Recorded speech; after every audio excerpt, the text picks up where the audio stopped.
Hi and welcome to this video all about the step effects in Logic Pro 10. So this video is actually part of my complete Logic Pro 10 course. To gain access to this complete course, then be sure to check out the link in the description below. Okay, now we're going to have a look at the step effect. So if we go down to multi-effects and then step effect, I'm going to add this onto this pad sound. So the step effect can be used to create step modulation effects. Notice down here we have all these different blocks. They are the different steps, and we can drag them out to say 2 steps or all the way up to 128 steps. So you can really customize this step effect.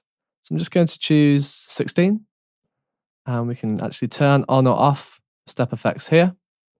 And if we click them, we can also click a line here, which will tie these and create more of a legato sound. So let's just hear this. I'm just going to bypass this plugin just to hear what this sounds like originally. So completely different. You can also increase or decrease each of these. So at the moment, this is actually controlling the filter cutoff. We can actually use the step effect to control 3 different parameters. At the moment, it's filter cutoff. If we click down here, we could change it to, say, master output. And we have to open up the filter because we actually have closed the filter there, or just bypass the filter.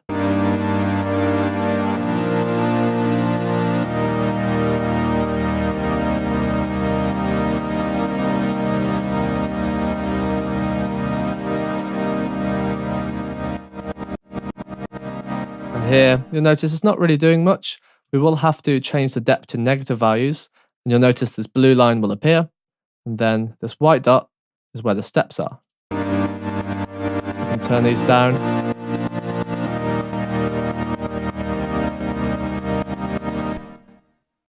I normally find this most useful for filters, so I'm going to change this back to filter. So I'm going to turn on filter again, and now you'll notice filter will appear when it's turned on the side. So I'm going to choose filter cutoff.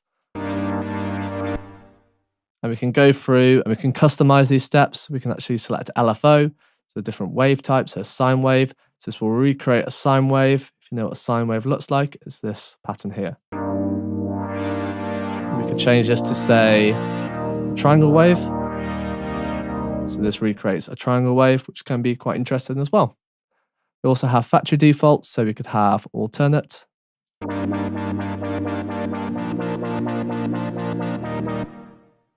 We could also have, say, rolling. You can also go through and customize these presets as well. So you could go through and change these, maybe turn some on or off, tie some of them, change the amounts here. And we also get an envelope for each of these step effects as well. So I'm just increasing the attack.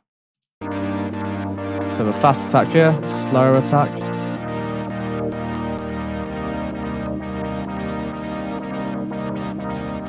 Change the decay and the release. And if we click on another one as well, we can turn this on. We can have 3 different step effects, which is pretty interesting, all going at the same time, doing different steps, so we can really make something crazy if we wish. And we can turn on all these different ones here. So I'm just going to turn on distortion. So we have exciter and dirt. It's quite a simple distortion. If we click on this now, go to, say, distortion dirt. I'm just going to choose a preset. Let's choose syncopated 1. You can see here that envelope has changed. I'm going to click on the first one. So we have separate envelopes for the separate step effects as well. It's a little bit loud, a little bit crazy. So just be careful when you're using this, especially the distortion, because it can get a little bit out of control. Just decrease the depth here. And you can see when I decrease the depth, this blue line will go down. So there's not as much dirt as if it was on 100%. Also choose negative values. Also choose the rate. So the rate, it goes through these steps. So we could get a slow step here now. The dirt. You can see through here, this white dot is going through quarter notes, and this cutoff is actually going through at 16th notes. So we can have different rates for each one of these step effects as well, which is pretty crazy. Okay, now I'm going to choose pan. I have 100% rate. I'm going to choose 30 second. Okay. And I'm going to add a bit of swing as well.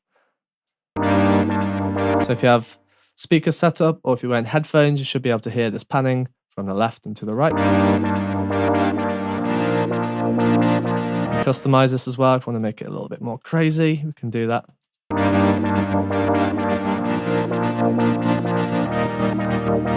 Just going to, at the moment, just turn off pan. It's a little bit out of control for what I want. Go back to filter cutoff, and I'm just going to choose a sine wave and just edit this slightly.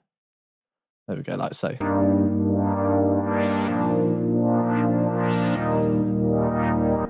A few other things we have on here which we can add and not use to the step is mod effects.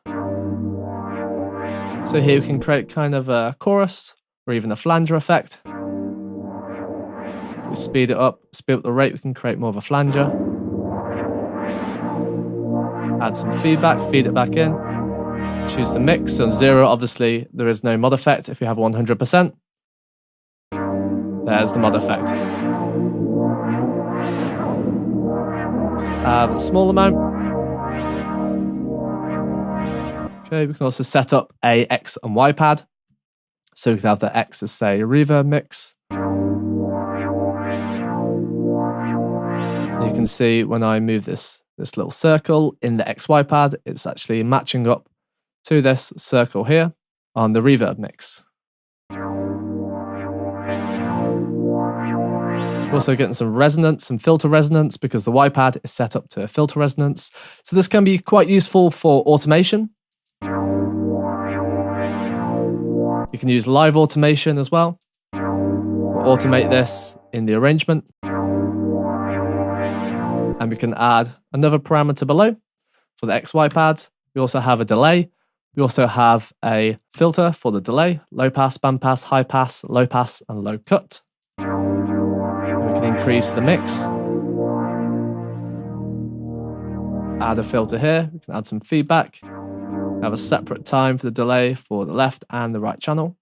And we can beat sync this, or we can choose milliseconds. If we increase the mix, we'll get a nice balance.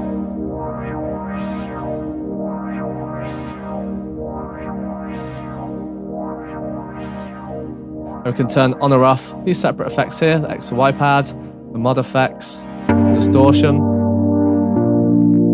the reverb.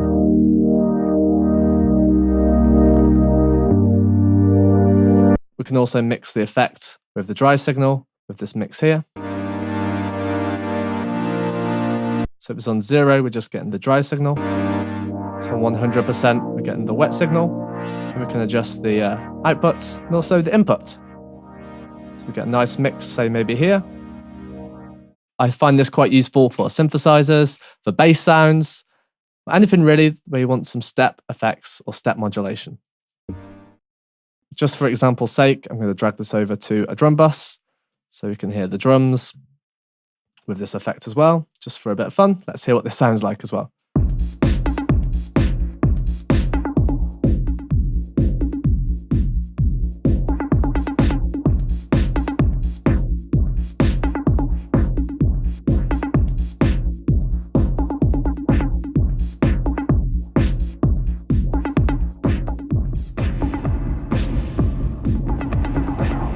You wouldn't normally use this on drums, but if you're after something quite experimental, if you're creating some sound design sounds, something a bit more unusual, maybe you could use this on some other audio that isn't just synth. So thank you for watching this lecture, all about the step effects plugin in Logic Pro 10.